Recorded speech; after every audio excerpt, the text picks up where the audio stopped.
देश में कोरोना की रफ्तार एक बार फिर तेज हो गई है। सबसे ज्यादा मामले देश में इस वक्त दिल्ली एनसीआर में सामने आ रहे हैं। देश में 24 घंटे में कोरोना के 2380 नए मामले सामने आए हैं।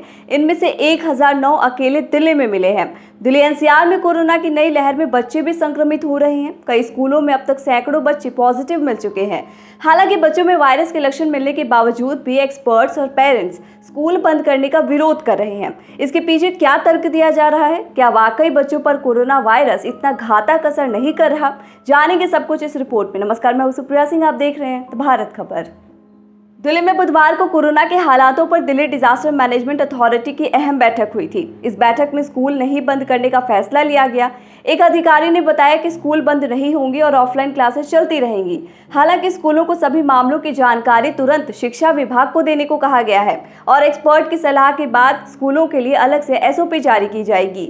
वहीं दिल्ली से सटे हरियाणा की बात करें तो हरियाणा शिक्षा विभाग ने स्कूलों को आदेश दिया है कि वो किसी भी स्टूडेंट को ऑफलाइन क्लास अटेंड करने के लिए मजबूर नहीं कर सकते। बता दें कि पिछले हफ्ते ही दिल्ली सरकार ने स्कूलों के लिए गाइडलाइंस जारी की थी, जिसमें कहा गया था कि अगर किसी क्लास में कोई छात्र या टीचर या स्टाफ संक्रमित मिलता है तो उस क्लास को बंद कर दिया जाएगा, जबकि बाकी क्लासेस ऑफलाइन ही चलती रहेंगी। इन सब के बावजूद जब कोरोना की नई लहर का खतरा बच्चों पर बढ़ता जा रहा है, तभी भी पेरेंट्स और एक्सपर्ट का मानना है कि स्कूल बंद नहीं किए जाने चाहिए। पेरेंट्स का कहना है कि स्कूल बंद करना कोई सॉल्यूशन नहीं है। जब बाकी दूसरी सार्वजनिक जगह खुली हुई हैं तो सिर्फ स्कूलों को टारगेट क्यों किया जा रहा है?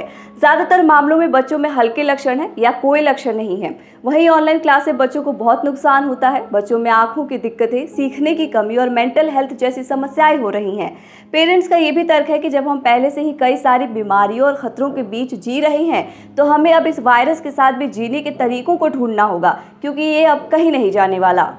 वहीं इस मुद्दे पर एक्सपर्ट्स की भी लगभग यही राय है। बाल रोग विशेषज्ञ डॉक्टर धीरेन गुप्ता का कहना है कि सबको पता है कि BA.1 और BA.2 फैल रहा है, लेकिन इससे आम फ्लू जैसी बीमारी हो रही है तो स्कूलों को बंद करने की कोई ज़रूरत नहीं है। अगर संक्रमण बढ़ता है तो भी सब कुछ खुला ही रहेगा, तो फिर स्कूलों को ही बंद क्यों किया जाना चाहिए? वहीं IMA से जुड़े डॉक्टर राजीव जयदेवन का कहना है कि स्कूलों को बंद करना सही उपाय नहीं है। उनका कहना है कि महामारी अभी भी हमारे बीच में है और बच्चों के संक्रमित होने की आशंका बनी हुई है। पहले ही 2 साल से बच्चों की पढ़ाई बुरी तरह प्रभावित हुई है। उनका कहना है कि अगर कोई नया वेरिएंट आता है और हालात बिगड़ते हैं तो फिर दूसरे उपायों की जरूरत पड़ सकती है। इसके अलावा एम्स के डायरेक्टर डॉक्टर रणदीप गुलेरिया का कहना है कि घबराने की जरूरत नहीं है, क्योंकि पिछली लहरों का डेटा बताता है कि अगर बच्चे संक्रमित हो भी जाते हैं तो उनमें हल्के लक्षण होते हैं या फिर वो जल्दी ठीक हो जाते हैं।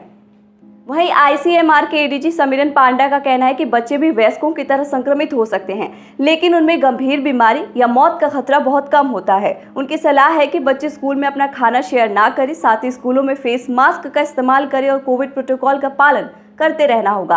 आप देख रहे हैं द भारत खबर। हमारी बाकी खबरों के अपडेट्स पाने के लिए चैनल को सब्सक्राइब कर लीजिए। नमस्कार।